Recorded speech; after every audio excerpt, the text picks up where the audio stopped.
देख रहे हैं एचपी न्यूज उत्तर प्रदेश। गांव की हर खबर आप तक, और मैं हूं सूर्य प्रकाश सिंह। इस समय जो है हम नियामताबाद ब्लॉक के अंतर्गत आने वाला गांव है गौरैया। उसी गौरैया गांव में जो है आए हुए हैं, और यहां पर हमारे चारों तरफ जो है गांव के जो निवासी हैं, जो ग्रामीण हैं, जो संभ्रांत लोग हैं, वही लोग हैं। और यहां पर हम आए हुए हैं, जैसा कि आप सभी लोग जानते हैं कि विधानसभा का जो चुनाव है बिल्कुल नज़दीक पर है, और 7 मार्च को यहाँ पर वोटिंग होने वाली है, और 10 मार्च को अगला विधायक कौन होगा और कौन मुख्यमंत्री की कुर्सी पर बैठेगा, कौन मुख्यमंत्री की कुर्सी से उतर जाएगा, इसकी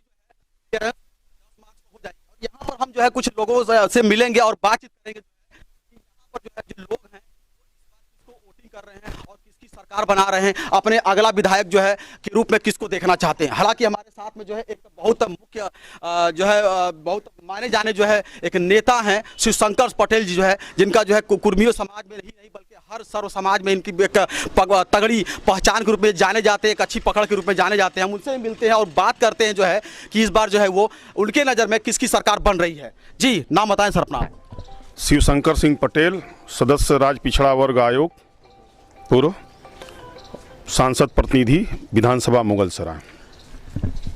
शिवशंकर जी ये बताइएगा कि हालांकि आप तो भारतीय जनता पार्टी के समर्थित कई बार जो है जिला पंचायत के सदस्य भी रहे हैं, लेकिन हम आपके मुंह से सुनना चाहते हैं कि इस बार जो है किसकी हवा मुगलसराय में, खास तौर से मुझे बताइए कि मुगलसराय में किसकी हवा बनी हुई है। मुगलसराय की हम बात नहीं करेंगे, हम पूरे प्रदेश की बात करेंगे। पूरे प्रदेश की बताइए आप। करंट है, जनता में करंट है, फिर योगी सरकार, फिर भाजपा की सरकार, यह जनता ने तय कर लिया है। फिर बुलडोजर की सरकार, फिर योगी की सरकार, और जनता ने मन बना लिया है। नहीं चाहिए तमचावादी सरकार, नहीं चाहिए परिवारवादी सरकार, नहीं चाहिए समाजवादी सरकार, नहीं चाहिए गुंडों की सरकार, नहीं चाहिए माफियाओं की सरकार। सरकार जिस रास्ते पर चल रही है वह जनता के हित में है। जय जय श्री राम, जय जय श्री राम। आप ये बताइएगा जो है, आप अपना नाम बताइए। मुन्ना सिंह। आप ये बताइए कि आपके हिसाब से जो है सरकार किसकी बन रही है यहाँ पे? योगी जी की बन रही है सरकार। योगी जी की। ये केवल अपने दिल से बोल रहे हैं कि शिवशंकर जी खड़े हैं उनको देख के रहे हैं? शिवशंकर जी दिल से बता रहे हैं आप। अच्छा ये बताइए कि जो बीजेपी से क्या फायदे आपके हुए हैं? हर तरह से सुरक्षा है, सब दृष्टि सबको सम्मान मिल रहा है, गरीबों को न्याय मिल रहा है। शंकर जी हम आपसे जानना चाहते हैं, चूंकि आप भारतीय जनता पार्टी में बहुत समय से जो है लगातार बने हुए हैं, हम आपके मुंह से सुनना चाहते हैं कि हमारे दर्शकों को बताएं कि भारतीय जनता पार्टी की वो कौन सी योजनाएं हैं, वो कौन सी सिद्धांत है जिसके वजह से आप भारतीय जनता पार्टी को जो है गाँव गाँव गली गली जाकर के आप पर्चा बांट रहे हैं और अपने प्रत्याशी को जिताने में लगे हुए हैं। कुछ वो योजनाएं बताएं। देखिए, भारतीय जनता पार्टी विश्व की सबसे बड़ी पार्टी है। देश में भारत के यशस्वी प्रधानमंत्री नरेंद्र भाई मोदी जी की योजनाएं, उत्तर प्रदेश के यशस्वी मुख्यमंत्री योगी आदित्यनाथ महाराज की सरकार, डबल इंजन की सरकार, जनता में गरीब परिवार को महीने में 2 बार राशन देने का काम अगर कोई किया है विश्व में तो वह भारतीय जनता पार्टी की सरकार ने किया है। सुरक्षा, आज हमारी बहन बेटी बहुएं 12 बजे रात को, 1 बजे रात को कहीं भी जा सकती हैं, सुरक्षित महसूस कर रही हैं। राष्ट्र के नाम पर, सुरक्षा के नाम पर माफिया के खिलाफ भारतीय जनता पार्टी को सरकार बनने से कोई रोक नहीं सकता है। 325 प्लस रहेगा। सोच ईमानदार, काम दमदार। एक बार आपसे एक प्रश्न, मेरा एक तीखा प्रश्न है मेरा आपसे। विधानसभा क्षेत्र मुगलसराय की जो पूर्व विधायक या अभी जो भी नया विधायक जब आएगा तब आएगा, अभी जो विधायक है कौन है आपके यहाँ? अभी विधायक तो साधना सिंह है। साधना सिंह का टिकट काट करके रमेश जायसवाल जी को दिया गया है। हम जानना चाहते हैं और हमारे दर्शकों को बताएं कि साधना सिंह का टिकट क्यों काटा गया। क्या लगता है आपको, या हाईकमान को कहीं ना कहीं ऐसा लगा या फीडबैक दिया गया कि साधना सिंह ने फील्ड में वो नहीं गई हैं, उनकी कोई अपनी पहचान नहीं है, क्यों, किस वजह से उनका टिकट काटा गया? देखिए, टिकट के दावेदार शिवशंकर पटेल भी थे, 17 में भी थे, 22 में भी थे, और तमाम दर्जनों नेता मुगलसराय विधानसभा टिकट मांग रहे थे। ये भारतीय जनता पार्टी का परिवार है। परिवार के किसी भी सदस्य को अगर टिकट मिल गया, भारतीय जनता पार्टी का संगठन कार्यकर्ता उसको जिताने में लग जाता है। और रह गई बात साधना सिंह का टिकट काटने का, देखिए भारतीय जनता पार्टी है, हर कार्यकर्ताओं को मौका देना चाहती है। हर वर्ग को मौका देना चाहती है। ऐसी स्थिति में जो अगर उनका टिकट काट करके किसी दूसरे को दिया जाएगा तो वो आखिर कहीं ना कहीं तो वो तो नाराज चलेगा ना। फिर वो भारतीय जनता पार्टी का कार्यकर्ता नाराज 2 मिनट के लिए होता है, फिर वो समाज के लिए, राष्ट्र के लिए भारतीय जनता पार्टी रमेश जायसवाल जी के वो नामांकन में गई थी या नहीं गई थी, इनका बता दीजिए मुझे।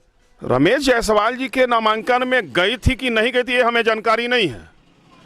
यह तय है कि भारतीय जनता पार्टी पूरे विधानसभा मुगलसराय और चंदौली जनपद के सभी कार्यकर्ता एक साथ खड़े हैं और एक साथ सभी प्रत्याशियों को जिताने में लगे हुए हैं। आपसे मेरा एक और सवाल है कि अगर मान लीजिए भारतीय जनता पार्टी की सरकार अगर बन जाती है, ऐसी स्थिति में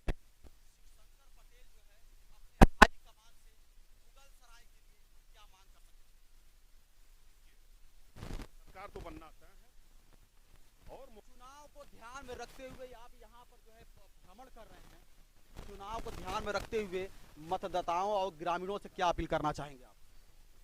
देखिए, हम पूरे जनपद वासियों के जो हमारे मतदाता हैं, भाग्य विधाता हैं, वो सही निर्णय करेंगे और 7 तारीख को कमल का बटन दबाने का काम करेंगे। यही उनसे अपील करेंगे कि वो 7 तारीख को राष्ट्र के नाम पर, विकास के नाम पर, गुंडों के, माफियाओं के खिलाफ होकर भारतीय जनता पार्टी की सरकार बनाने के नाम पर कमल पर बटन दबाएं। भारत माता की, भारत माता की, वंदे वंदे, जय श्री राम। ये नाम बताएं अपना आप। संतोष जायसवाल। संतोष जी, भारतीय जनता पार्टी में कितने समय से कार्यरत है आप? 30 साल से। 30 साल से। आपसे ये जानना चाहेंगे कि भारतीय जनता पार्टी से जो समर्थित कौन प्रत्याशी है, हम आपके मुँह सुनना चाहते हैं। भारतीय जनता पार्टी से समर्थित पार्टी आप भी जानते हैं, पूरी समाज भी जानती है, रमेश जायसवाल जी। रमेश जायसवाल जी के लिए जो है आप क्या कहना चाहते हैं जो है अपने ग्रामीणों से? रमेश जायसवाल आने वाले 10 मार्च को विधायक होंगे। क्षेत्र में जो भी समस्या होगी उसका समुचित निदान करेंगे। मगर जो आपने बात कहा कि भारतीय जनता पार्टी ने किस मुद्दे पर चुनाव लड़ रही है, आज तक 70 साल के इतिहास में किसी पार्टी ने नहीं सोचा होगा हमारा निचला तबका अंत्योदय, जब तक अंतिम व्यक्ति का उदय नहीं होगा भारत का विश्व गुरु नहीं बनेगा। आपने देखा महिलाओं प्रताड़ित थी, 3 तलाक 1 मिनट में कानून बना के मोदी जी ने खत्म कर दिए। धर्मगुरुओं ने कहते रह गए 3 तलाक होगा, युद्ध हो जाएगा, 370 हटेगा, युद्ध हो जाएगा, राम मंदिर बनेगा, युद्ध हो जाएगा, कॉरिडोर बनारस का बनेगा, युद्ध हो जाएगा, मगर कुछ नहीं हुआ। राष्ट्र प्रथम, बाद में व्यक्ति अपना विकास। तो पहले राष्ट्र, 2014 में मोदी जी ने भाषण दिया था लाल किला से, पहले शौचालय तब देवालय। सारे गरीब परिवारों को शौचालय बनाने का काम किए। शौचालय गरीबों के पास नहीं होता था। लोग, औरतें सोचती थी कि शाम को अंधेरा हो तो जाएं हम बाहर, मगर मोदी जी को बहुत चिंता था। हमें संतोष जी, हमसे एक सवाल, आपसे एक सवाल करना है मुझे जो है कि अगर माननीय नरेंद्र मोदी प्रधानमंत्री जी से अगर आपको हमारे चैनल के माध्यम से अगर कुछ संदेश देना चाहे, अगर मौका मिलता है, सुझाव देने का अगर मौका मिलता है, तो आप उनको क्या सुझाव देना चाहेंगे? देश के नेता नहीं, मोदी जी विश्व के नेता है। हम लोग की उतनी औकात नहीं होती कि हम लोग नरेंद्र मोदी को सलाह दे सकते हैं। भारत माता की, भारत माता की। ये थे जो है भारतीय जनता पार्टी के काफी कद्दावर नेता जो है शिवशंकर पटेल जी और संतोष जायसवाल जी। अब तक की खबरों में इतना ही। अपने क्षेत्र की तमाम छोटी बड़ी खबरों को देखने के लिए हमारे चैनल को सब्सक्राइब कर बेल आइकॉन दबाना ना भूलें। नमस्कार।